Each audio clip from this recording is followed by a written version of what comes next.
Well, hi, everybody. Welcome to The Grid. My name is Scott Kelby, and where's my guest? Well, last time we heard he's in front of Cody's Roadhouse on his way here. He's running a little late.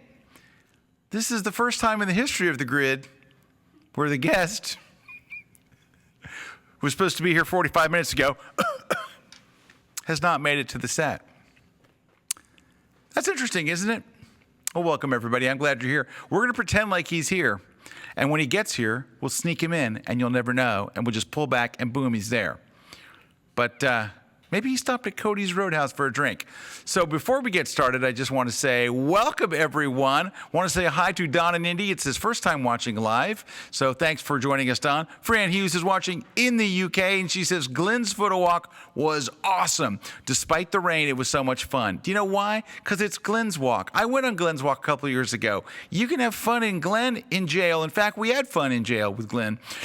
Peter from London says, Scott, the two Peters from London did meet on Saturday at the photo walk, and the world did not implode. He says, I hope you felt the tremor in the force. We did. We felt a disturbance in the force as though thousands of voices cried out and were suddenly silenced. Anyway, we're glad you're here. I wish more of you were here. Can we just back out to show the lonely empty seat? Can we just show like maybe a jib shot or something to show the oh, there it is, the emptiness. Here, we'll make this Dasani be Rob. So hi, Rob. How you doing? I'm great. Anyway, hey, I do want to take a minute before he gets here to talk about the Worldwide Photo Walk, which was this Saturday. I have lots to share with you. First off, was the photo walk was Saturday in 1,061 locations around the world. It's very, very exciting, and I have some more news for you. But can I share just a couple of pictures with you real quick? So let me make sure I'm still connected to Video Control Room 2, which is a very important place to be connected to. All right, so this right here is my photo walk group. This is my group from Venice, Italy. So I flew to Venice with my brother Jeffrey. If you look on the far right side, you'll see me and Jeffrey goofing on the end. And so this is my group. It was kind of a little bit of a foggy morning. We didn't get any rain. And it was, by the time we were done, it was a nice blue sky. But it started kind of foggy. But this is right there in St. Mark's Square, or San Marco Square, as it is known over there. So that's kind of cool. There's my group. And this is the route that we walked, which was, unfortunately, I chose a little bit too long of a walk. It was a 45-minute walk, and we had 2 hours to do it in, and it took us 2.5 hours. One of the reasons why was Venice is packed full of people. It's just, there's a lot of people in Venice, a lot of them. So there's quite a bit. So this is a picture of my group as we're walking, and this is near the market, the Rialto Market in Venice. And so we were waiting for this one. There's one couple was standing there kind of blocking this shot we had out into the Grand Canal. And we were just kind of all patiently waiting, all of us waiting for the same two people to move. So I snuck over and got a shot of us here. And this is us walking around there. I believe that is a gentleman I met named Simon up front. You can see some other awesome walkers I had with me. This is how crowded it was. At one point, my friend got in front of us. He was giving us a shortcut to get out of the crowds, and the only way we could see him was if he held his tripod above his head. He's like, I'm up here. So that gives you an idea. Now, all of Venice is not that crowded, but the places that are famous, like the Rialto Bridge and San Marco Square, are absolutely packed. I mean, just packed like this. And this is interesting if you've never been to Venice. There's no roads, there's no bicycles, there's no cars. It is literally a walking city with about a bazillion bridges and a bazillion canals. So you walk everywhere, and so your feet hurt big time. All right, I just heard that Rob is here in the building. That's a good sign. Also, Carolyn says hello from Stockholm, Sweden. I love Stockholm, Sweden. Hello, Carolyn. And Eric Vallen's in the house. NYC checking in. All right. Hey, Joe Valencia's here. He said, I watched The Grid on YouTube, and this is the first time live. So there we go. All right, and look at that. Johan says, thank you for the shout out on Saturday. Unfortunately, he couldn't be at the walk because he had the flu. Oh, no, Johan had the flu. It was going to be like the meeting of the Frank and the Johan. It's very sad. All right, let me show you a couple more pictures. Look at this. We went to an amazing place that my friend recommended. We'll talk about that in a minute. It's an amazing place, and this is Rosso Pomodoro, an amazing pizza restaurant and pasta and different stuff. And there's my brother in the middle on the right. And this wins the award for Best Group Shot. So this is not on my walk. This is Eric Kunisor, Vice President of Operations, actually decided at the last minute he was going to be in the Bahamas on vacation.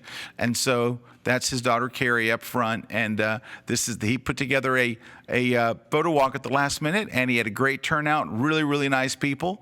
And he said some really good photographers were on his group. So anyway, I just want to share this picture because she's so darn cute. All right. So this is San Marcos Square, where there's like 20,000 people.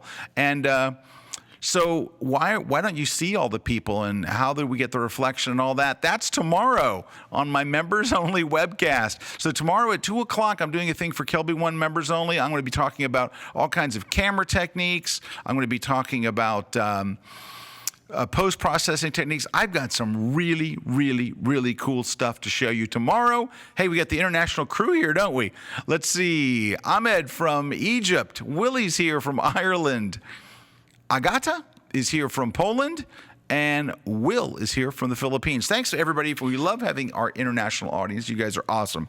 All right, so I want to show you a couple more pictures real quick before we go. Ready for the big news? Are you ready for this? $16,284 raised on generosity, but thanks to Rob Jones at Towner Jones Photography in Washington, D.C. area, who put together the T-shirt sales, we raised another $7,000 from the T-shirt. We are less than $1,000 from doubling what we got last year, doubling our donations. That's amazing, right? So we only need about $900. We'll call it $1,000. We need about $900 to really get us to doubling the donations. So if you're out there watching and you haven't donated to the Springs of Hope Orphanage in Nakuru, Kenya, go over to worldwidephodowalk.com and give anything you can. Most people have given $15 or $20. We had someone that gave $480. We had a number of people that gave 200s and 100s, but we're at $16,284 plus approximately $7,000 from the T-shirt sales. We're at $23,000. All we need to get to is $24,000 to literally double the donations from last year. So thanks to everybody who opened their heart and gave. Photographers are a really very, very giving bunch, and we were very, very excited. I cannot tell you, we cannot wait to let Molly from Springs of Hope know that we raised so far $23,000. That's very, very exciting. So I just wanted to tell you about that. You can again go to, and we're using Generosity from Indiegogo, but if you go to the worldwidephodowalk.com and you click on the donate, it'll take you right here, and you can donate anything you like. If you donate $5, we're thrilled. Doesn't matter. So if you're watching the grid either live or on tape, we'd love for you to be able to donate and join us. Holy cow, something just happened, and it's very odd. It's my guest, Rob Foldy. Hey, Rob. What's up, Scott? Nice hey, man. To see you. Good. How you doing? Good. How are things? How's traffic? Better now that I'm here. All right. Hey, we're very glad to have Rob Foldy here. So Rob is a good friend of mine and a very, very good photographer. And you guys may have, those of you who watch regularly, remember Robbie and I did the first on-location grid episode from Fort Lauderdale, Florida. Yeah. Now you live there. Traffic, rain, there's always something. Hey, can I mention this? Because I haven't seen you since that episode, I don't think. Your hair looks very nice. Thank you very much. You changed your style. It's like I did, very young and hip and all. Yeah. It's interesting. You probably wouldn't tell from his he's actually 61. Yes. But he doesn't look it, does he? He takes good care of himself, and now with the haircut, he looks like one of the kids. Yeah. All right. Well, good to see you, buddy. Nice to see you, man. Thanks. Sorry you stressed out getting here with all the traffic and all. It's okay. But he's coming from South Florida, which is like 3.5, 4 hours. 4. Today, 5. Yeah, today 5 because we have a hurricane heading this way, and they're kind of moving everything out of that area. So he got caught up in all that. But hey, we got some more people. Suzanne from Germany is here. Milan from Slovakia. And Seema from Pakistan. Welcome, everybody. And there's Sean from the UK. Hi, Sean. She says, I've just got back from Sri Lanka. Hey, by the way, I saw that. I follow you on Instagram. She goes, I just got back from Sri Lanka where I met a local who loves Scott's books. Just goes to show you guys are internationally loved. I had a great geeky chat about camera stuff and Kelby related things. See, Scott's bringing people together all across the globe. Hey, you know what's kind of funny? Like, so we went to, at my photo walk, we went to this restaurant to eat. Yeah. And the waitress is like, hey, are you Scott Kelby? I have your books. I'm like, this is awesome. That usually only happens in Vegas. That's awesome. I know, yeah. I know. Hey, so I before we get into this with Rob, because we are going to do, today is our blind photo critiques episode. We're going to go through your images in just a minute. I just want to wrap up with some photo walk stuff. So I want to introduce you to these guys. So this is on the left there, that is Mimo. So Mimo is an amazing photographer. You know, like Serge Romilly is like the Paris photographer, post-processing guy. All right. So Mimo is the Venice guy. And he's got wonderful images, right? And he was really great. He kind of acted as our guide.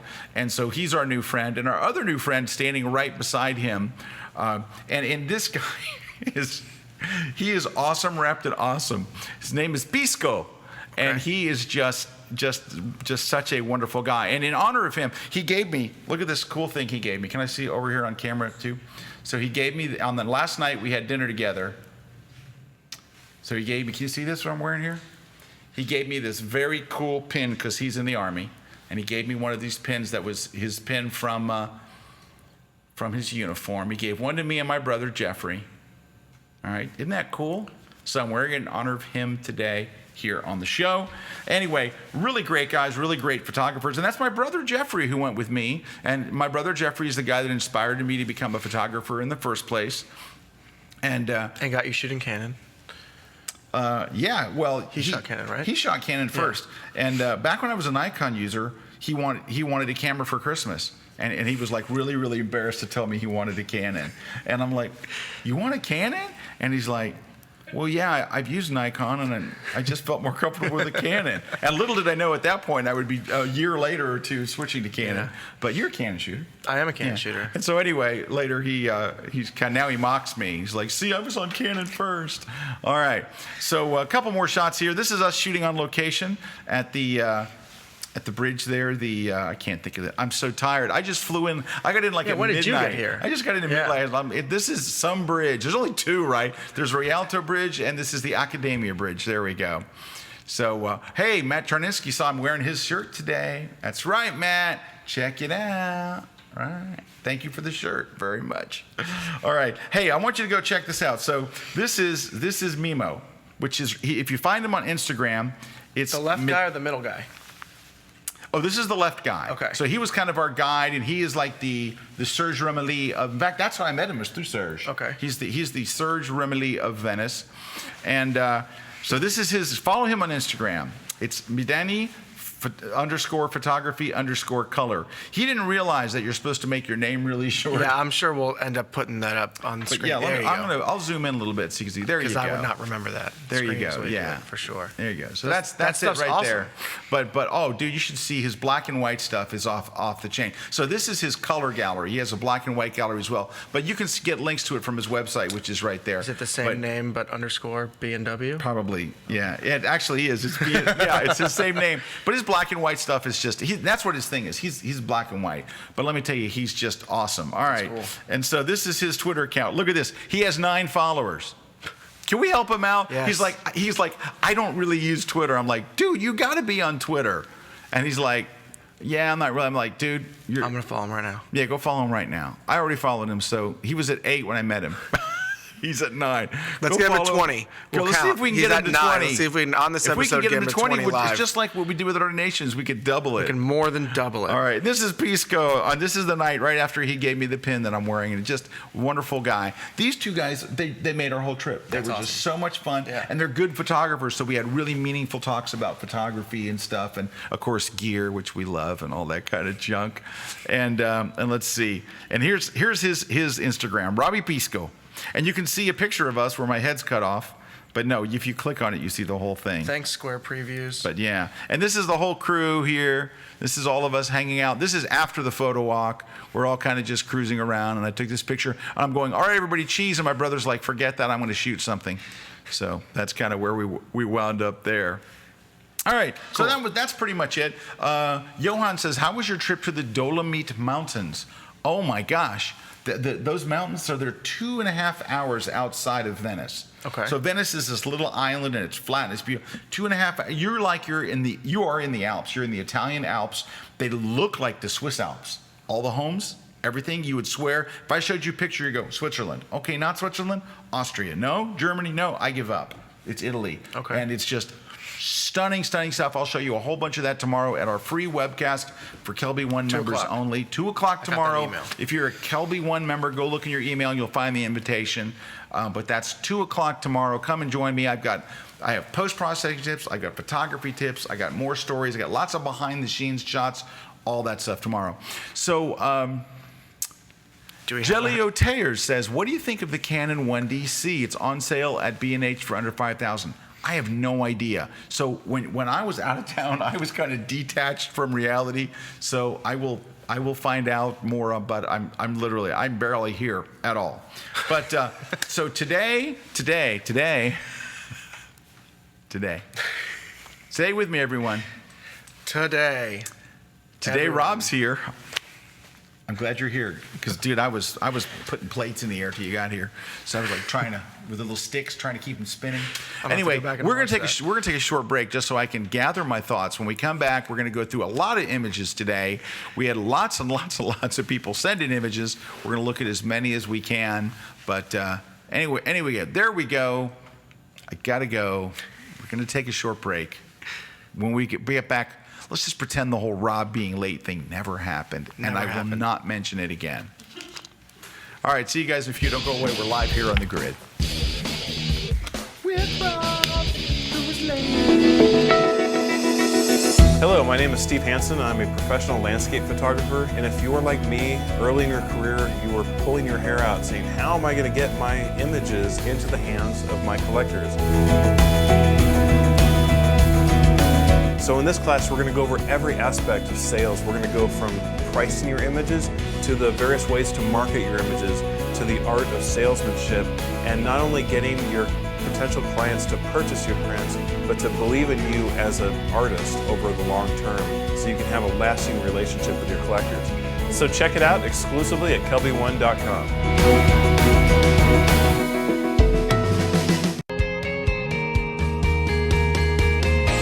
Hi everybody, Scott Kelby here, and have you ever seen like a really beautiful photo, but then the photographer like put some type over it or put some type beside it, and the type looks so bad that it like destroys the photo? You've seen it, I've seen it, we've all seen it. It's just a sad, sad thing, but it doesn't have to be that way. That's why I created this brand new class called Designing with Type. You're going to learn the fundamentals on how to design with type, and you're going to learn 4 important things. Number 1, you're going to learn a bunch of cool Photoshop type features, which is always handy. Number 2, you're going to learn exactly what not to do and why. Number 3, you're going to learn some formulas and recipes that you can use every time to create great looking type. And number 4, I'm going to share some of my most useful and favorite fonts. So check out my brand new class, Designing with Type. It's exclusively here at Kelby One. Christy from Shark Pixel here, and I am so excited to talk to you about my new upcoming class. It's all about retouching hair. You're going to learn how to change color, you're going to learn how to extract from the background, how to take care of flyaways, and at the end of the class, we're going to get super advanced and start creating our own custom hairbrushes so that you'll never pull out your own hair again next time you have hair to retouch in Photoshop. So check it out only on kelby1.com. Hey everybody, we are back. Welcome to the grid. Want to welcome everybody watching us from all over the world. We're very excited that you're here with us. We're also excited to have our special guest, Rob Foldy is here. And it is Blind Photo Critiques Day. So for those of you who just joined us, let me briefly explain what the blind photo critiques are. Okay. We've asked our readers to submit images, 3 images apiece. We're going to take a quick look at them, and we're going to try to give constructive criticism. I don't want to say criticism. I hate that word. We're going to try to make you a better photographer. Feedback. We're going to give you feedback And you know, and basically, but here's the thing. The thing, if you're just watching this for the first time, is we try to be honest. Most people will not be honest with you about your photography. They'll kind of tell you whatever. So we are, so I see someone says, put in my 3 images, wearing my burn-resistant suit, ready to go down in flames. No, that's not what it's about at all. But because there's some very good images today. You're going to see a wide spectrum of images today. And so I saw them already. You haven't seen any of them, but I saw some already. And there's just a wide range of stuff here, which is good. It'll be a very interesting show today. Cool. The idea is, even if your images don't get critiqued, you're going to be able to look at some of these images and go, I need to watch out for that. I need to be careful about that. And we have everything. We've got some sports images here. We have landscape. We have a little bit of everything. Lighting, portraits, wedding, you name it. All right, let's go ahead and start off. By the way, we don't say the people's name, and one of the reasons why we don't mention anyone's name is so we can be honest and feel, okay about, we wouldn't want to say your name. Now, if you put your watermark on there, then you get what you get. Okay. All right, I want to go through the first 3 real quickly, and we'll take a look.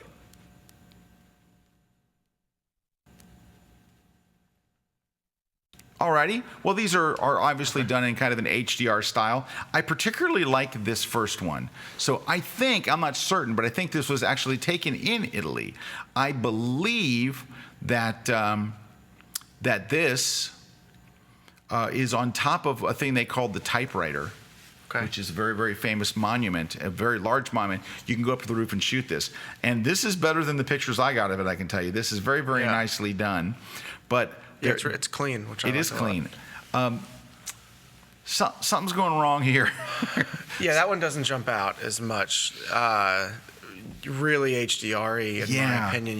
It looks like somebody really had fun with the shadow slider. And I'm all about saturated images, but something about that, in my opinion, too much. Yeah. I mean, I like I can see maybe sort of with the sun and the rule of thirds, and it's just something about it, just no. Okay, but you know what? So here's what's killing this image, and this is sad to see this.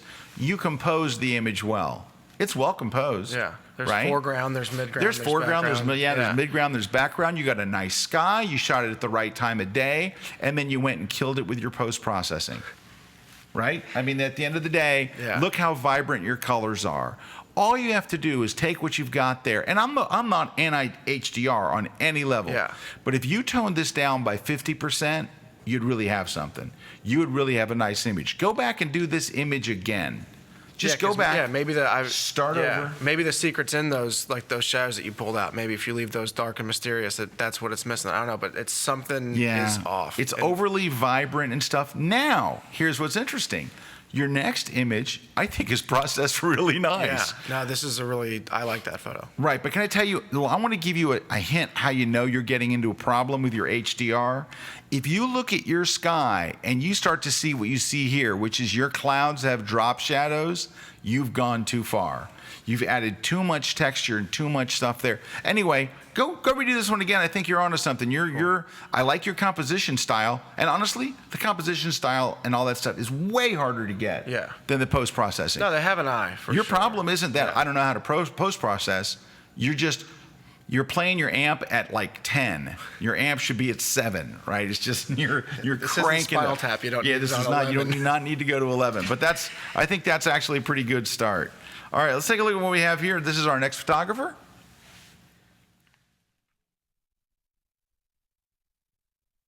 Okay. These are all nice. These are, of course, very cute subjects. It's kind of hard to take bad pictures of cute kids, and these cute kids are all adorable. Yeah. But you know what? They're okay. They're all good. They're not awesome. And I'll give you a couple of reasons why. Here, you have 2 cute little girls, and you've shot this just right. Let's look at what you've done right. You're down on one knee. Yeah. Or both knees. You're down low. Yeah. The light is behind them. Yeah. You've exposed it to where there's still enough light in their face, or maybe you did it in post-processing. All right? And the 2 little girls are doing nothing. They're just kind of, what's over there? Look at their facial expressions. Now, this might be hard to see if you're watching on a phone or something, but their facial expressions they're not particularly cute smiles. Yeah, they're out to lunch. Yeah, they're out to lunch. You did everything right except for capture the most important thing in a portrait, which is emotion. So it's nicely lit. I would maybe go tone some of this stuff down over here. Yeah, I agree. That whatever's on the left, that fence. Yeah, or something, the fence too. It's super bright. Your eyes draw to the brightest part of the image, so that my eye actually goes there, and it's super distracting. Exactly right. That's exactly where my eyes goes as well. Especially because they're looking that way, and you're like, oh, what's giving that confused look? Is that the fence? This is cute, but I can tell you what, you can make this a lot better in 5 minutes by cloning out the tree growing out of the kid's head. Yeah. So this little tree right here, and this tree too, this would be such a clean photo if you just fix those two things, right? And that's a moment. That's the difference between that photo and the other photos. That's a little moment. They're this is a smiling, better looks moment. organic. This is a much better moment, and look at the way this is kind of leading you right lines, to the they're kids. Down low again, so their heads are above the dunes or whatever. And then this is killing it. Fix that, and I think you're good. This is kind of nice. I love the way he's holding his little shoes, and that's kind of a neat little moment. Yeah. This is I'm okay with this. Yeah, good rule of thirds, both. Yeah, I like it. Normally, I don't like putting people right in the middle of a subject like that, but I feel like it's a good broken rule in this case. No, I agree. Yeah. And you know what? This is just pretty. They're all good, but you're on the verge of really good. So keep working it. Keep working. And one of the things you've said too, just the post processing on that last image is just different than the first two, which are a little bit more natural. Yeah. And it just kind of it sticks out. It looks very contrasty compared to these. So. Especially that middle one. Yeah, and like it's kind of like light. Film desaturated something on that last one too. Yeah, I like this one. I think the post-processing and all. Boy, I tell you what, get rid of that stuff growing out of his head and the other tree as well. Totally. You have a nice clean picture. Clean is big. All right, number 3. Let's look at all 3 here. Okay.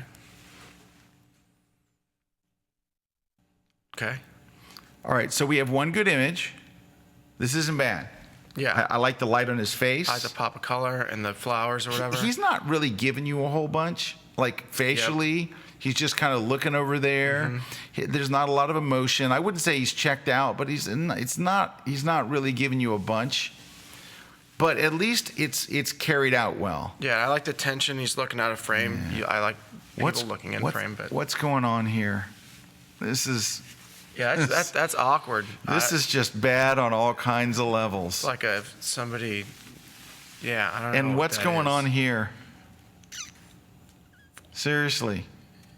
Did the same photographer that took this actually take this and this?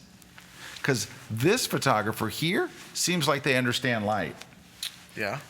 Now, this looks like you took a flashlight from Home Depot and aimed it straight at their face, and they're scared because... Yeah, and you aimed it from low. Like you can... Low, it's unflattering. Yeah, you can see that you're down low, which is, by the way, the most unflattering place to put a light ever. And now, you might have a light up top as well. I don't think you do, because I'm looking at your... catch lights in the eyes. Yeah. The shadow is going up, and the person looks shocked and scared. It looks a creepy shot.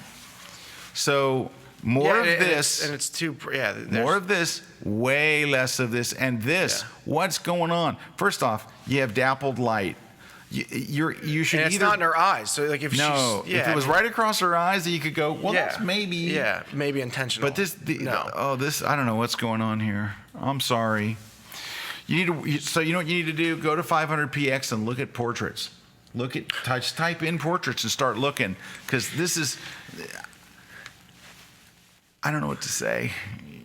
That second picture was This cool. looks like a portrait. Yeah, you I took don't know the what flowers this out of is. the first picture, put them on his shirt, and he looks okay. I don't know what's going on there, and I do not know what's going on here. And then all of a sudden, here's a picture with nice, soft, flattering light. Wait for it. And we're out. Okay.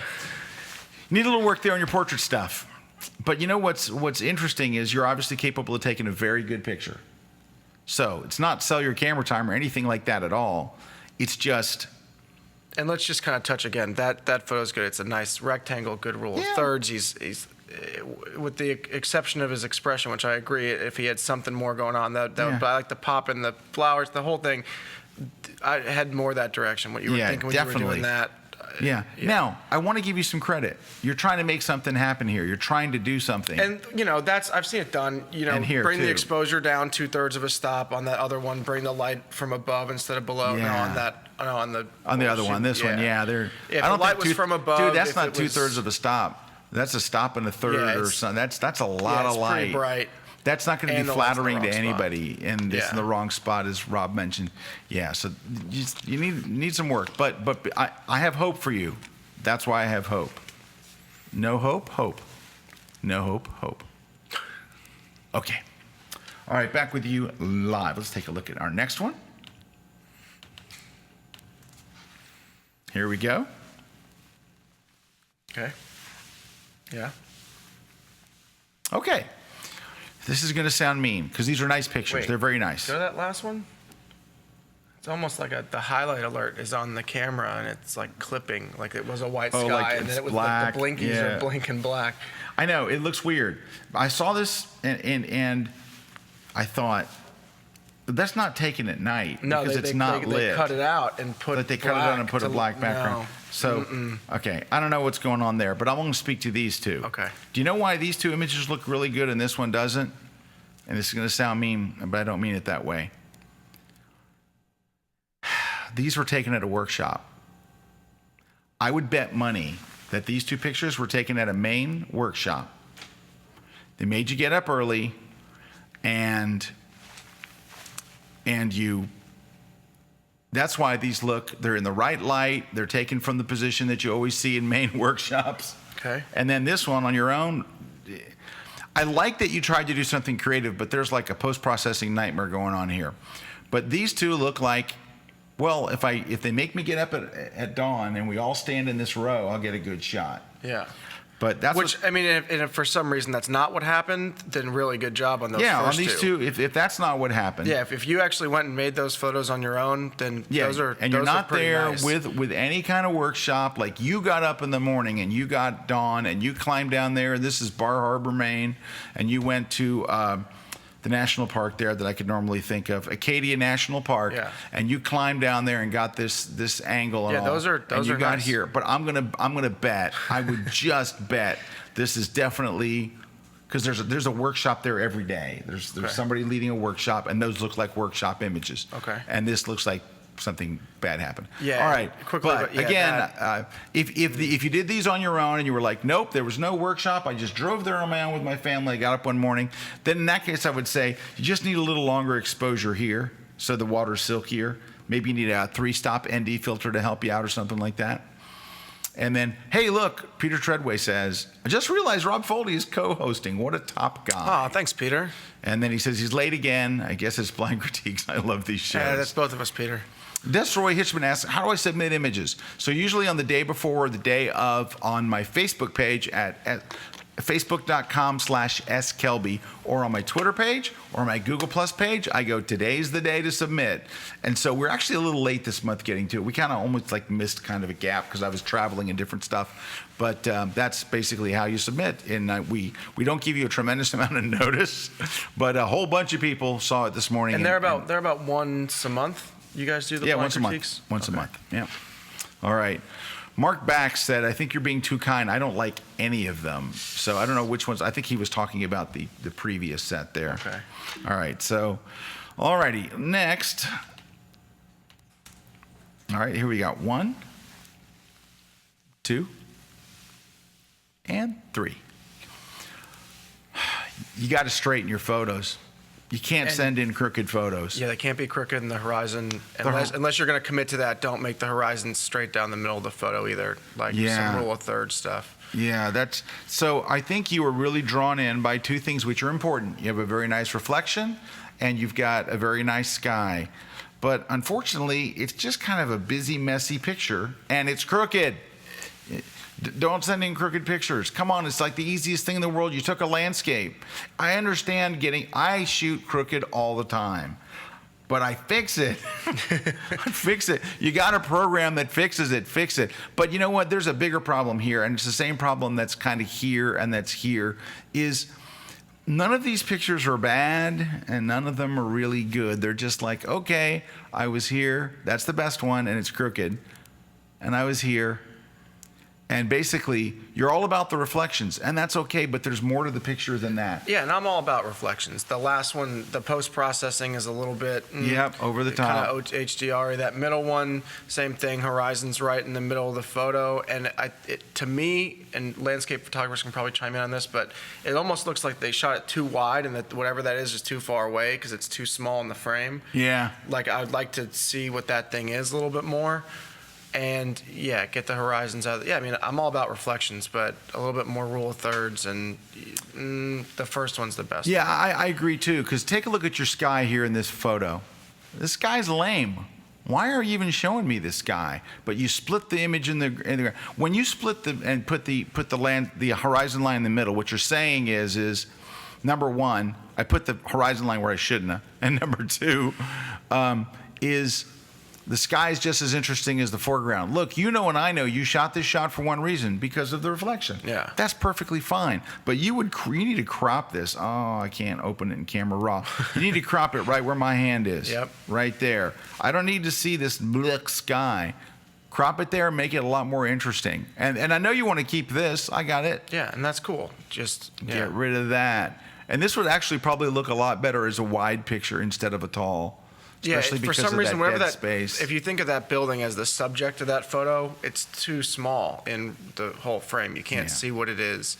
All right, but you're not doing bad, and I like that you think reflections are your thing, right? So that's kind of cool. You kind of got onto something. So you're onto something. Back off a little on the and be a little. Let's look at the composition a little. We got a class. We have all kinds of classes on Kelby 1, but go watch my class called Crush the Composition. I think that'll probably help you. And if you don't have a Kelby 1 account, you can go watch it on YouTube, I think. All right. So let's go, or a version of it, actually. Okay. Let's see what we got here. Okay. We got that. We got that. We got that. Hey, we're 1 for 3. Yeah. I think more than that. Really? This one's pretty good. Yeah. He likes light coming through things. I don't even know what I'm looking at Maybe here.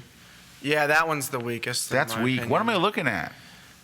I'm looking at a bright spot. It's like if I don't instantly know what this is a picture of, it fails on all kinds of levels. I know what this is. This is a picture of the sun streaming through the trees, and that's very, very pretty. Yeah. I don't know, is this a trail? I don't know. This is just missing on every level.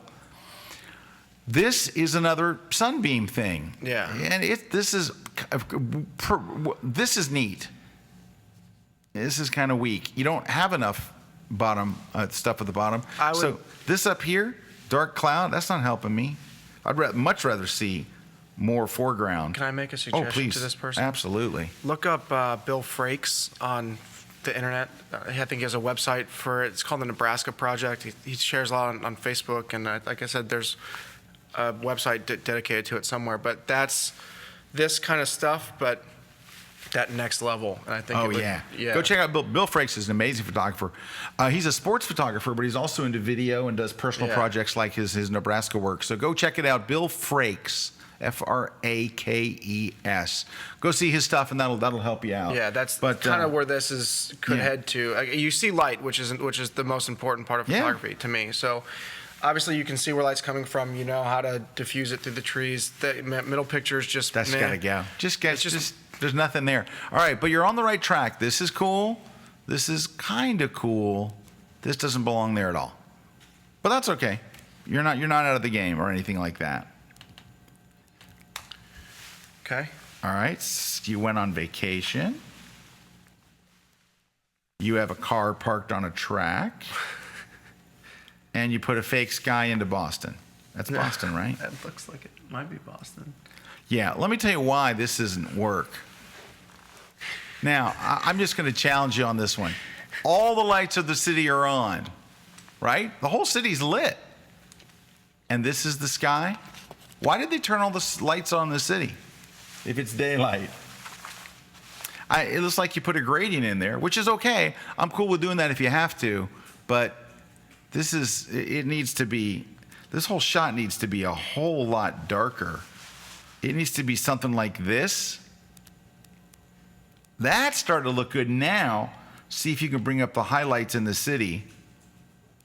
right? And then maybe some contrast or blacks. Yeah, I was going to add some contrast in there. Well, we're looking at two different screens here. Oh yeah, and straighten the horizon. Oh yeah, it looks. And maybe a little clarity. All right, so see where we were. Let's just do it. That one looks crooked too, no? Let me turn off this highlight warning here. It's a tad crooked too, but it doesn't Much look better. realistic. It looks like overexposed by 3 stops. Yeah, that was like that.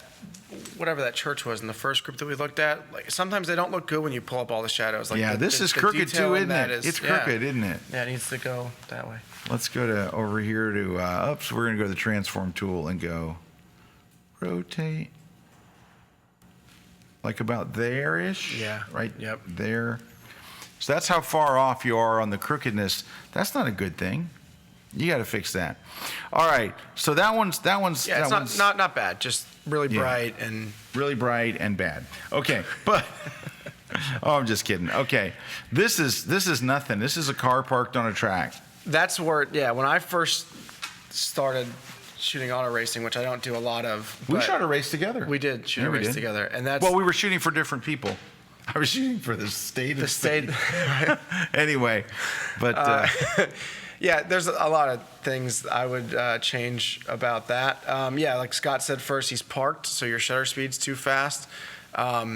Yeah, you need some wheel spin. That's why it looks like it's just parked on the track. Like, hey, what time's the race start? I'd say the vast majority of auto racing photographers are panning at somewhere between a 30th and a 60th. Yeah, right in there. Yeah. Because you want to look. Now, there are times where you can shoot at a real high speed when you are straight onto the car. Mm-hmm. If the car's coming straight on at you, we really can't tell if the wheel's spinning. But when you're on a side angle like that, we can see that it's parked. And there's zero context to that photo at all. You don't know which track it is. You don't know, is it a race? Is it a practice? It's in the wrong place.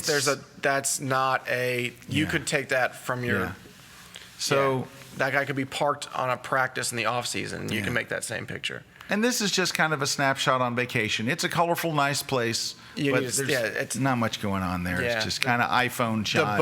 The boat in the foreground is sharp, and the rest of it starts to go out of focus, so it needs to be opened up. And there's some issues. It looks like they took that foreground. You know what they're doing? Like they took that foreground and they put it on the Windows 98 backdrop. Yeah, there you go. Like it's a lot of composing of backgrounds here. All right, so let's see. Hey, Mahmoud says, best regards from Dubai. We miss you here. I miss going there. I love, love, love Dubai. Did you submit stuff for that contest thing again? I didn't. You won? No, I didn't submit last time. I won an Educator's Award. Oh, well. Joshua Vassar says, ever since getting my Kelby 1 membership, my photography skills have increased a lot. Well, thank you, Joshua. Let's see. So anyway, here, I think... So this is interesting. And I think what's happening to this photographer has happened to a lot of people. You have photography skills. You're not a bad photographer. And you kind of understand what you want. Like you kind of understand what you wanted out of this cityscape. You're not quite pulling it off yet. Like you even have a little bit of a long exposure. Here, it's clean. It's a clean shot. Hang on, let's see if we can. But it's not though. I mean, Sorry. it's clean-ish. No, I mean it's like there's not a lot of bad stuff going on. Yeah. If you just sent in this, even though we can see the wheels aren't spinning, it'd be a whole heck of a lot better. I can see there's a driver inside the car. If you didn't cut off the T and Tony. Yeah, you want to be Oni Stewart, old Oni Stewart. But that's a much more dynamic picture than, let's go and show the non-dynamic picture. Hold on. The parking lot. Okay, so there we go. So that is a little bit, needs a bit of work. But here's the thing, it's still well exposed. There's what was their shutter speed? 1/800th of a second. So I don't want to be too down on this photographer because I think they've got some things right. You know what it is? You're suffering from vision problems. You're not looking at enough other photographers' work. Because if you went to, I use 500px a lot as an example, but if you went to 500px and you looked for cityscape, you wouldn't see any cityscapes with that bright purple sky at night. You would realize, oh, okay, I've gone too far. And same thing, if you really looked and analyzed what great auto racing photographers ago, you go, what's different? Oh, my wheels aren't spinning. Oh, it's kind of There's no out context. of context. Yeah. It's like you would start to look, and that's what I would recommend for you to do with all these images. With your travel photo, it's nice colors, and I know why you were drawn to it. It's very, very colorful, but I'm not sure where to look. It's a composite. It's not a composite, It is has it? to be. Yeah, look. No. Yeah. I'm telling you, he took this and put it on top of the Windows 98 background. Are you serious? Yeah, with those palm fronds that are dead. Yeah, that's not the If you're way- going to composite, yeah, no, that's totally a composite. Look where the light's coming from. I don't know. I don't want to think that he composited it. Yeah, for sure. Rob seems to think you have a fake sky, too. And fake mountains in the background. And fake mountains. No, you think he took... Yeah. No, I Yeah. don't believe it. No, I do not believe absolutely. it. Okay. You know what we need? We need a break after that. We need a break. We absolutely need a break. Johan says, another question to ask Scott. He's probably going to answer this in the webcast tomorrow, wondering how the Think Tank bag worked for you. Johan, I got a whole segment on that tomorrow because I tried a new Think Tank bag that was recommended to me from a friend, and I have a full review tomorrow. I'm going to show some examples and things. So, and I took the same backpack with me. My big backpack was the one I took to Iceland. Okay. And that's its last And trip. who made those bags? That was made by Vagabond. Okay, that's not the new one that just came out? No. Was it Moose has a new bag or something? No, Moose does have a big bag. Okay. But I was Moose's bag is for when you want to go on, like, you're going to a landscape shoot. You're going to be taking Okay. a lot of gear. Okay. You're doing a wildlife shoot. My goal was to not take much gear. All right, and then let's see. Rose, hi Rose from New Zealand. Rose says, rather a wet photo walk at the Hamilton Lake, but great to meet other photographers. Still processing my photos. Lots of baby ducks in the lake. Awesome. So Rose, you really just pointed out what, like someone wrote in earlier about being at Glenn Dewis's walk and how much fun it rained and how much fun it was. And you know, my own brother, right? So he's my brother. He didn't realize. He thought when you went to a photo walk, there was teaching and stuff. And I'm like, no, it's just a social event. You meet other photographers and you make new friends, and that's really what it's about. And I met some really, really nice people. I had a meal with a bunch of great people, and then I went to other people's tables and stuff. A lot of really that's what it's about, is making friends.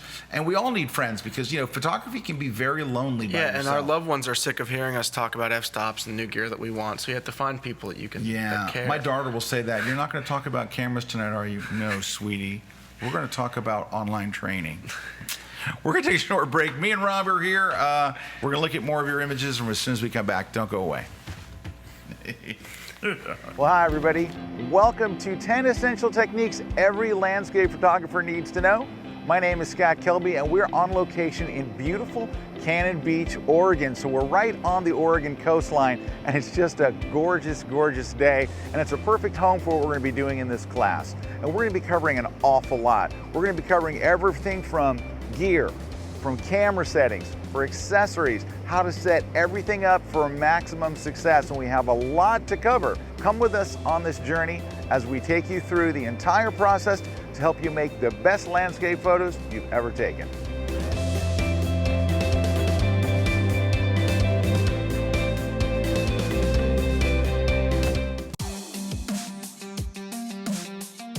Hey everybody, Roy Ashen here. I'd like to invite you to my Kelby One course called How to Supercharge Your Sales and Marketing with Music. We're going to look at examples from some of the world's top photographers. We're going to talk about specific tips and techniques on choosing the perfect music for every one of your projects, enhancing the emotion and impact. So I hope you'll join me for this course here on kelby1.com. I'm Amanda Powell, and I'm a wedding photographer out of Sarasota, Florida. One thing that captured my attention when I first discovered Kelby One's website was the array of professionals that they use to teach the photography. Each individual class was extremely organized. It was from start to finish. I feel comfortable with the photographers that they support. For me, it's a relationship. You establish them and they last a lifetime.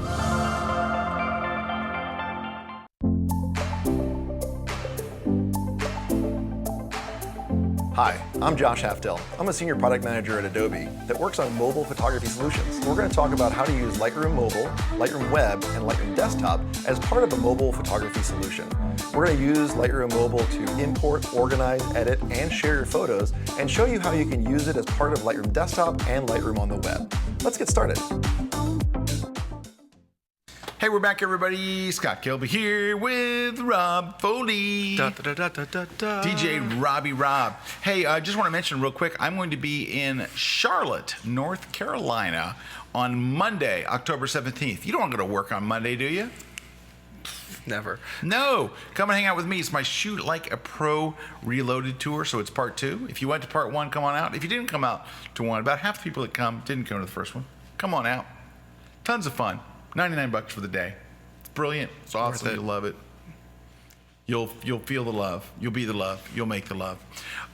Peter Treadway says, Dave and I did a bit of teaching at our London walk, and we had a half-nude male model. Was it Peter Treadway? It was probably Peter. Or it was Dave. Or they hired a semi-nude male model, which was not beyond them. Mark Rodriguez says, so it poured at Hilmar in my walk at Epcot. It was the best walk ever. Hey, I went to Serge Romilly's walk in Paris a few years ago. Okay. So I did one in the morning. Serge came with me. It kind of rained a bit on my walk. We went to Serge's. It rained so badly we all had to go into a pub.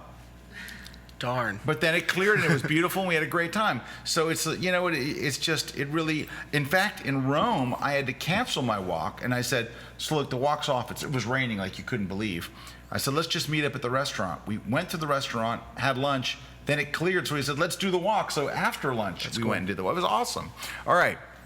Danella Aubrey says, please lead a walk in Dallas next year. Hey, Danella? No. See, I'm very fortunate in that every year I get to pick a place around the world. Last year, I went all the way to Australia. I've been to Dallas. I'm not going back to Dallas unless I'm shooting a Cowboys game or teaching a seminar. But if I get to choose any place in the world, Danielle, I got to tell you, it's not going to be Dallas. Sorry. And Dallas is a fine town. If you're a cow, no, I'm just kidding. Just totally kidding. I'm just lighting up Robbie over here. You're too mean, man. No, I'm just kidding. I'm just very tired and I'm kind of punchy, so I wouldn't look for me to lead a walk in Dallas, though. I'm being straight up with you. All right, Stephen Morgan. Oh, well, hold on. I got lost in my thing here. Never ask your mom what she thinks of your images unless you just want cheering up. Yeah. Not my mom. She'll tell me if it sucks. Mark Back says, good day, men from Australia. Waking up to Scott Kelby live. Life is good. I don't know many people that wake up to me live that thinks life is good. All right. I mean, he is in Australia, though. And Michael Weisberger says, that's it, Scott. It's been so good and inspiring to meet you and the others in Venice. That was a very, very fun walk. It really, really was. And hey, David Hogan says, just wanted to thank Scott. A number of years ago, I signed up to Kelby Training, and I'm a very successful pro photographer, now shooting high-end automotive, and it all started at Kelby Training. Hey, if you're shooting high-end automotive, we got to give a tip of the hat to Tim Wallace, who teaches our classes on automotive photography. He spawned a lot of people getting into automotive photography. Did you see he shot some airplanes recently? Hey, it's Giorgio and Federica. So you saw a little bit of Giorgio in my picture of us eating, and Federica is his girlfriend sitting right next to him, and you don't really see, unfortunately, as much of her, but a really, really super nice couple. And we got to talk to them. He's a professor, super smart guy, and he goes around the world giving talks and stuff, and he was really very funny, very friendly, and they were both just very charming. That was the middle guy? No, this is, I'll have to show you their picture in a minute. Okay. But we got to get back to doing yours, but they were at, they sat right next to me at the lunch. Cool. In Venice, and really, really just really nice folks. And let's see. Hey, Ann Robin Photos has got my Platypod Pro, and it is great. Very nice build quality, right? The Platypod is super awesome. And Johan says, if the half-naked model had a beer in both hands, it must have been Dave. Why did you put that up there and let me read it? No comment. Jen just let me read an inappropriate comment. So if you want to complain, just go ahead and put it in the comments right now. But address Jen directly. I didn't know until I got to the end that, oh, that's not going in a That good email place. is Jen at That email is, let me give you her cell phone. Here is, Jen's monitoring her comments. Here we go. Let's take our images here. This looks like Heidelberg or something. That looks like Tampa. And that's a really nice clean shot, isn't it? That's nice at Blue Hour. These are nice.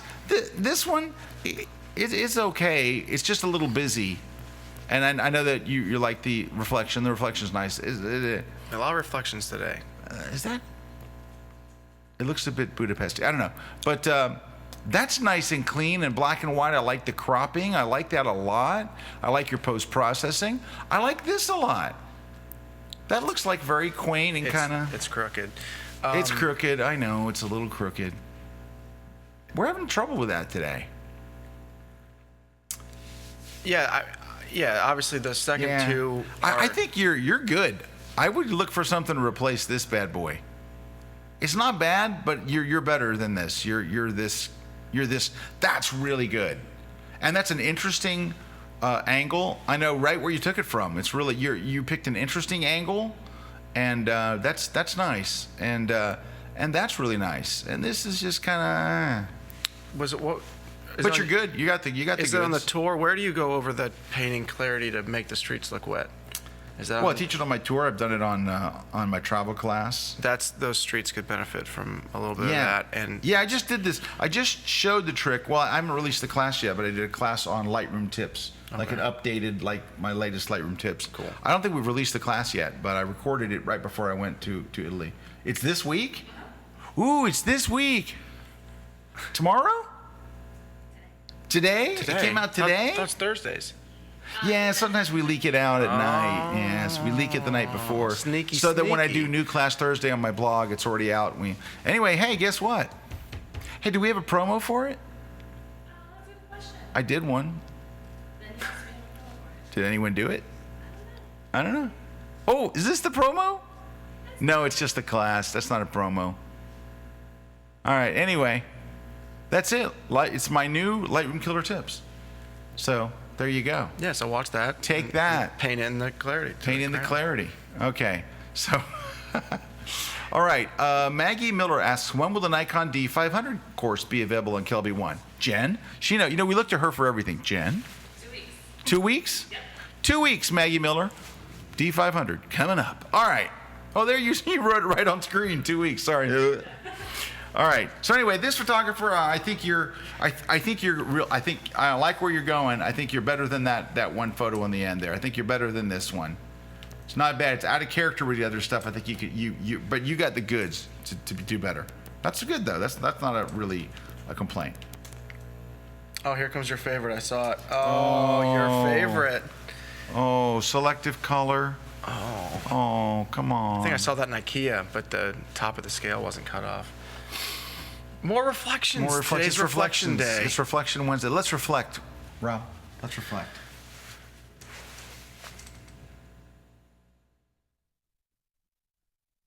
She's not going to switch to our camera, is she? Is the switcher broken? No, she's not doing it. Okay. She must be doing something else. I will caption Our it. director's doing something else. We reflected during that entire awkward phase. Yeah, that was awkward. All right, so, now, it doesn't matter now. Okay, go back to the computer. Is the switcher broken? Just say it. The switcher's broken. Okay, so here's what we got. This is a picture of a bar. That's like if Seinfeld was in Europe. This is a picture of your corner bar in black and white. This is some selective color, which was maybe not a great choice. And the scale's cut off. So can I tell you what? This is going to sound mean, but I'm going to go ahead and say it. Just making a picture black and white doesn't make it good. These are crap photos. These are nothing. These are just snapshots. Oh, you're walking down the street, you took a picture, you make them black and white, it becomes art. No, these are nothing. These are nothing pictures. You found a puddle. Okay. Now, come on. This is what you got? This is a bar. Let me ask you a question. Anybody standing on that corner, would they got a different picture of it than this? on, you're better than this. Look, it's a scale with selective color. Just making it black and white. That should be the tweet of the day. Just making a bad picture black and white does not turn it into photography or cool or art. It's just an uninteresting photo in black and white. Come on. I'm sorry. This is, I don't know what this is just a bar in your town. If I go to downtown Tampa, take a picture of a bar and make it black and white, doesn't make it anything.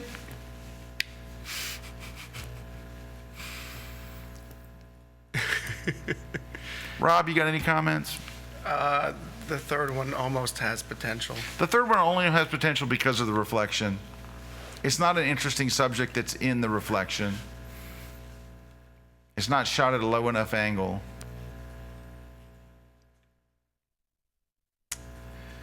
They're not bad, but it's just nothing. They're just... Hey, the horizon through the middle, it's bad rule of thirds. I'm sorry. No one's told you this, right? No one sat down and going, hey, look, this stuff's kind of... They look like shots of someone walking around and took some shots in the city. The black and white post-processing is good if the pictures would have been maybe slightly better to start with. I'm sorry. I don't know what to tell you. These are just uninteresting pictures, and making a black and white doesn't make them interesting. And what you did there with selective color, you should be fined. Let me tell you what. I accidentally did a selective color once years ago. People are still sending me emails about it. I'll never get over that. I saw it in IKEA a couple days ago. Anyway, I'm sorry. I feel bad. Making it square doesn't make it art either. And don't crop the top of the subject off. It's like at the middle. Yeah, that. Like, no. No. Okay.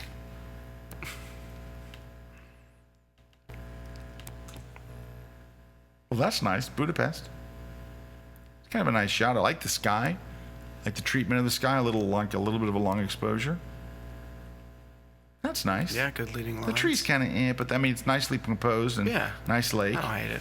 This is better than the shots that I got from there. Oh, look, there's lightning in it too. So this is right where that's that Academia Bridge I was mentioning, and this is probably a better shot than I got there. Now this is sunset. I never shot there at sunset. I think I only shot there at sunrise in the rain. I literally was staying there in the rain, and that's actually, I like that shot. It's nice. Yeah, it's nice. I like this photographer. There you go. All right, good job. As far as what to do, those are good. I think you're on your way. The only thing I could say is, I mean, this is not a pretty tree, but I'm just nitpicking. This is a good photographer doing good work. Okay. And the lightning is cool. It's a moment. And the lighting's cool on all of them. Let's zip through a few. Lightning. There was lightning. Let's zip through a few of these. Yikes. Bad light. And big sticks in the front of the picture. Oh, that picture would have been cool if that train was closer. Yeah, well, we're going to talk about that. Can I tell you something? This does not make your photo better. Having a semi-tractor trailer and another trailer over here and a truck, all this stuff, I see all of it. All of this stuff matters. You're responsible for everything in the photo. You can't go, well, that stuff's kind of crap. And if you wait for the train to get closer, it would block all that also, stuff. There's this technique that makes stuff closer. All of this stuff that is killing your photo needs to go away. Why would you show me empty trailers and trucks and just, can you tell I'm tired? Trucks and stuff. That's a much stronger picture. Yeah. Now, I don't know how much we need of this out of focus mess in front, so you might even get a better picture is if you take this in a bit and take this in a bit and move this over a bit. Now you're starting to get someplace. You gotta look at the picture. Oh, someone says Puggle. I thought Scott liked selective color. He did it right that way, yes? Okay, that's the thing I'm talking about. It was a tutorial. I do teach people how to do selective color, and I say it right in the tutorial. Look, photographers hate this. We all hate it. but clients like it, so I'm going to show you how to do it. Unfortunately, you sent the picture into photographers who hate it. Okay, anyway, this has gotten a lot better. This is a lot stronger picture, that wide version. I mean, I think there's a lot good going on here if you get the composition right. Yeah, and same thing. To take that more organically, you could have waited for that train to, unless it was backing in, you missed it, and then the cropping thing is way better. It's But probably not backing in. if it was coming out towards you, just waiting a fraction of a second for that train would have been closer. Yeah, this is with the wide lens. I think yeah. that's a pretty good shot. Yeah, those spokes in the front are really distracting. Yeah, they almost frame that weird building, but they end up being more distracting than they are framing. Yep. And this is just bad light, and it's just And not the very horizon's interesting. down the middle, and yeah, I mean that. What's the subject here? What am I supposed to be looking at? Like that what- little creek thing? Maybe I don't know. That one doesn't work. This one could work really well. This one's just. I like the green outline building. Maybe not through that spooky thing. Yeah, the spooky thing's killing the shot. You might be able to just crop your way out of this one. Yeah, I was gonna say. A little cropping and some content-aware fill, and you might be able to save this shot. And you're gonna go, but that's what I liked about it was Yeah, that. get rid of that building in the foreground too. That whatever that. That thing? Yeah. So that's the makings of a decent cityscape. Because the light on the top of the buildings is cool if the sun's actually creeping in and hitting that. All right. Let's see what we got here.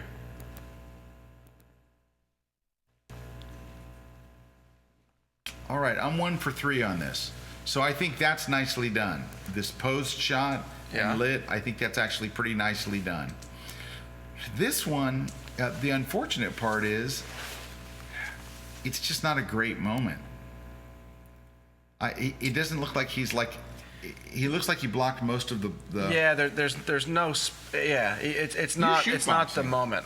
Yes. You shoot boxing for like Getty Sports and stuff. I've shot for Getty. I've Dude, you actually sent me done some shots and from- they're awesome. There's one on my portfolio from a gig with ESPN too. That's just not the moment. I tell you what, you have to shoot every. I mean, at least digital age. I just shoot every time somebody throws a punch because I don't know when the moment's going to be. I can tell you that's not it. Yeah, I don't know what the moment is. It needs to be closer to you. There needs to be something happen. I mean, I like the rule of thirds. Get rid of her hand. That's what I was going to do. I was Yeah. going to, since it won't open up directly in Camera Raw, I was going to drop over here to Photoshop and just do it myself. But the thing is, and my Photoshop's kind of not fitting the screen. Why is this here? Yeah. This whole thing, right? So let's. Somebody told me once, just really watch your corners because sometimes even when we're cropping, we don't see them. So we really have to just purposely keep an eye on your corners and make sure there's nothing distracting. So that would be better. But actually, the story is in here. Yeah, but the problem is there is no story. Yeah, there's no story. So, yeah, I like. You shoot tighter than I do, and that's a stylistic thing. I don't mind the negative space. Crop out of the hand and wait for a better punch. Yeah, let me get back to where I was here. Yeah. This is really nicely done. Unfortunately, this one, it's in focus on his ribs and stuff. Yeah, that might be motion blur. It's dark. Yeah. So I mean, if they're shooting, this doesn't look like pro boxing. This looks like maybe Friday night boxing at a country bar or something, which is fine. That's where they have it. Yeah. So before the bar opens as a nightclub, that's where they have local boxing matches. Where do they do that? In cities. Not around these parts. I think. Do you frequent the country bar around here? I always go to the country bar. Thank you. No, I that's a good little moment. Obviously, if he's looking at you in that last photo, that'd be slightly better. But I don't hate it. Yeah. You can't help from where you're standing, and he didn't look at you. But the crop is awkward. He's kind of right down the middle of the frame. I like that you left the lights in on the left, but I don't like that he's looking right out of frame. It needs cropping help. Starman 8000 wrote, if he showed mine, I think I would have a heart attack. He would beat me with my own camera. All right. Let's see what we got here. Cute little kid. Part of a cute horse. Part of a light on a kid. Yeah. They're snapshotty, but the quality is like snapshot with a nice camera. Yeah, or real close with an iPhone, so it blows it out or whatever. I don't hate that. That is you're really doing a great job framing up that horse's butt. That you did a fantastic job showcasing showcasing a shot the butt of a that horse's horse. butt. I think this is, but it's not even the full horse's butt. Yeah, and It's- even if that's what you were going for, you cut the feet off. Kaliber walked in and said, "Did you just say horse's butt on the grid?" Hi, sweetie. Oh, my wife just walked onto the set. Yeah, sweetie, we got some problems with some of these photos today. No, don't say horse's butt. Okay, it's a horse's Hindquarters. hindquarters. Okay, so anyway, And then I don't mind that. And this, I don't mind the cropped forehead, but I mind where you crop the forehead. Yeah, I would bring it right exactly. to the bottom of the eyes, and that wouldn't bother me maybe as much. yeah, it's a weird crop. 'Cause It it looks makes like that- a super brain. Yeah, either that kid has a huge forehead or the crop is really hurting. All right, so needs a little work. Now, this is actually has the makings of a nice shot. I don't need all of this other junk down the road and all. And unfortunately, the light kind of slices right through here, which is not awesome. But I can't actually crop this. So let me do this. I want to do the fake croppy thing. Hang on. So this is where the shot is, kind of. Let me drop it into Photoshop. Let's drop it in here real quick. And what I would do is let's bring this in a bit. So at least it's about her now. And all that other stuff is, oh, I cropped it maybe a little too tight. But she's really the subject here. But the light cutting through here isn't good. You need a little... a lot of this, what I'm seeing today, is the same thing over and over again. You kind of saw something a while ago and you're kind of going for that look. You need to look a little bit more, and you need to do, this is something, so next year I'm launching a new tour, and one of the things I'm doing on that tour is to teach people how to dissect photos.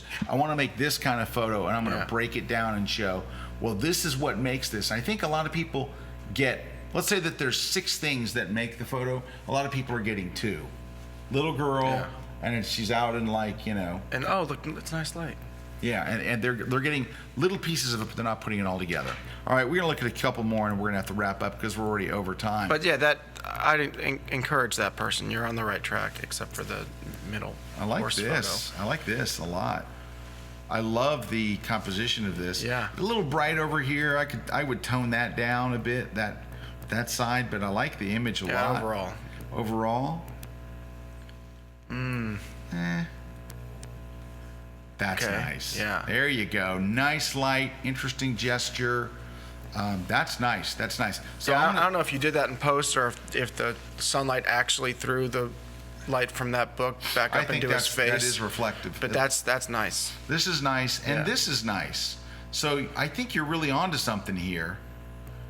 Clearly defined subjects in both of those, Yeah. first and third, not really in the middle. Yeah, in the middle here. What is he pulling? That's the first thing I think is, what in the world is on the other end of that cable? You? Yeah. Yeah. Yeah. I'm not sure here, but you got some good stuff going on here. I like where this is going. Keep going. Keep going with this direction and this direction, less of that direction. But I like where you're going. I think you got something going on here.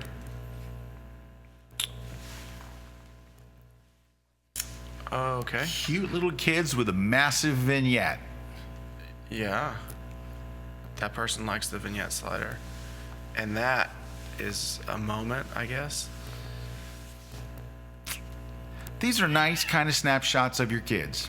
And they may not be your kids, maybe neighbors' kids, maybe grandkids. They're all okay. None of these are bad.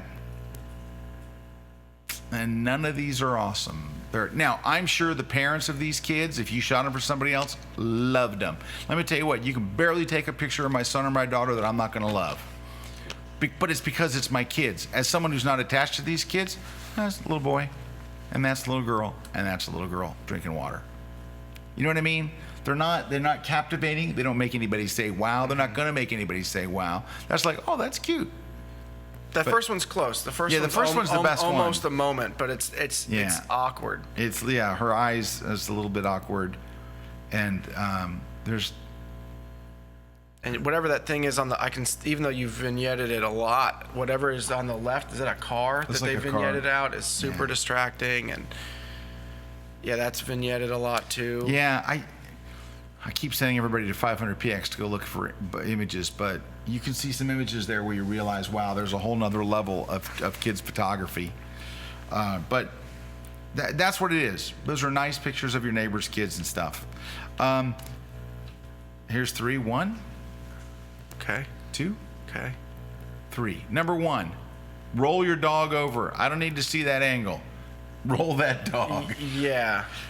Roll Yeah, I mean, it's the nice. It's dog. nice light. I love the idea Yeah. of the two of them being. It's styled well. Their outfits are cool. It's a nice time of day. It's Yeah. a nice field. Get that dog.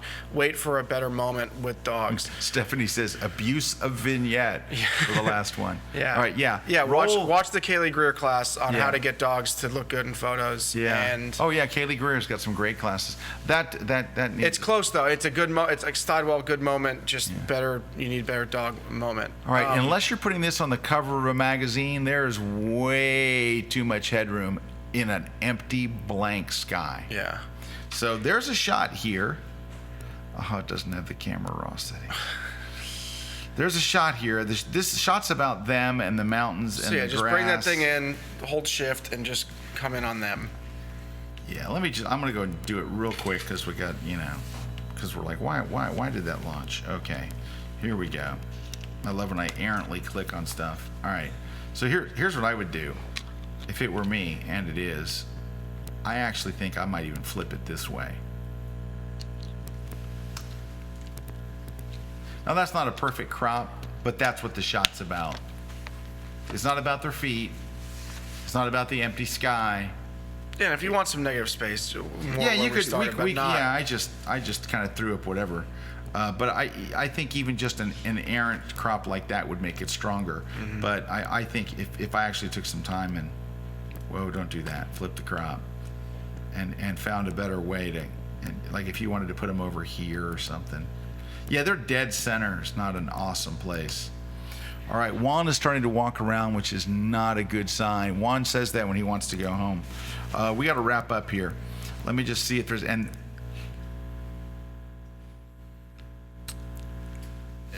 That doesn't Notice look I like didn't it say came anything. I'll from let the same photographer that took I'll the let first Rob two. take over. Great light, This is great light. a moment, but not the right moment. Yeah, an unfortunate moment for the dog's genitalia. And then I just could help from a crop. That okay, the sky's kind of pretty. Maybe the flags, the lines of the tire, the lack of compression. roll over, boy. It's bad. It just needs some help. This is not a good shot. It's the lighting's okay.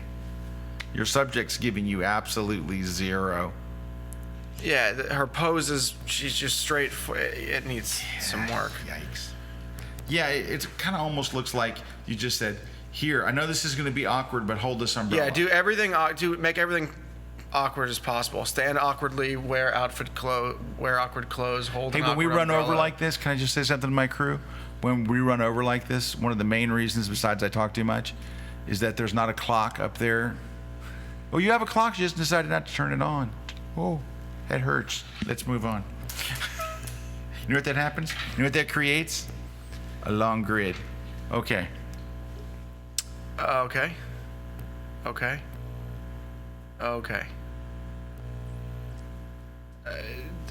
The brightest part is not her face and could use a better crop. Over here in the bottom right corner is very bright, and it's very bright over here. And her face is over retouched. And your eye, like we talked about earlier, your eye goes to the brightest part of the photo, so that should be her face and her eyes. It should be, and it should not be. The brightest part should not be all of this or all of this. Also, her eyes are actually a little dark. If you're going to retouch something, you miss the eyes. So the eyes, those aren't the whites of the eyes. Those are the grays of the eyes. This whole face needs a, please open in camera raw. Oh, you stink. All right. You know what happens is people send us low-res images and stuff, and they send them to our Flickr page, and we can't download them and stuff. I just want to show you. These are not bad shots, but this one could really use some help.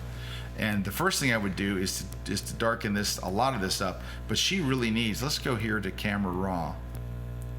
And first thing would be to brighten up that face, like Rob said. Let's go here. brighten up her face a bit. That's probably a little brighter than you need it to be. But at least brighten it up a bit and fix her eyes and everything. And then bring down then the go other new highlights. and bring down all the other stuff around here. I don't need any of this stuff to be that bright. And I'm doing a 30-second retouch, which isn't what is required. But yeah, just even that little 30 seconds, look at the difference. So her eye just jumps to her face. Yeah, and that's what it's supposed to do. So need a little work on that one. And the other you're suffering from the same thing on the other couple of ones. Besides it just being, it's just a tad awkward that she's stuck in the bushes. Help! Help! Yeah, I'm stuck in a bush. This looks like one of those things where same thing, where you saw entered. Don't read that. I can't read. Oh my gosh. I can't read the quote of the day from N. Robbins Photo 6. I can't. If I'm not allowed to say. Quote of the day: unfortunate moment for the dog's genitalia. Sorry. I'm very tired. Okay. I'm stuck in a bush. That's just, I don't know what's going on there. Yeah, and then. So you know what? First and foremost, these are not bad shots. This is not a bad photographer. I want to applaud this photographer for actually trying to do something instead of just sticking somebody with an umbrella in the middle of a dusty, With this tire is tracks this is someone trying. They're trying flags. to do something. So at some point, they probably saw somebody do an idea like this.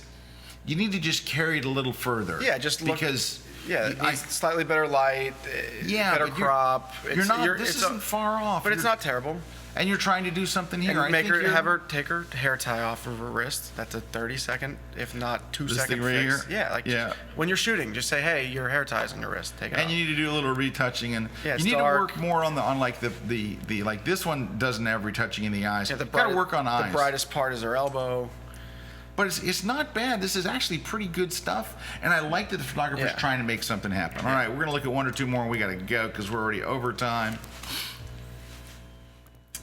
Okay.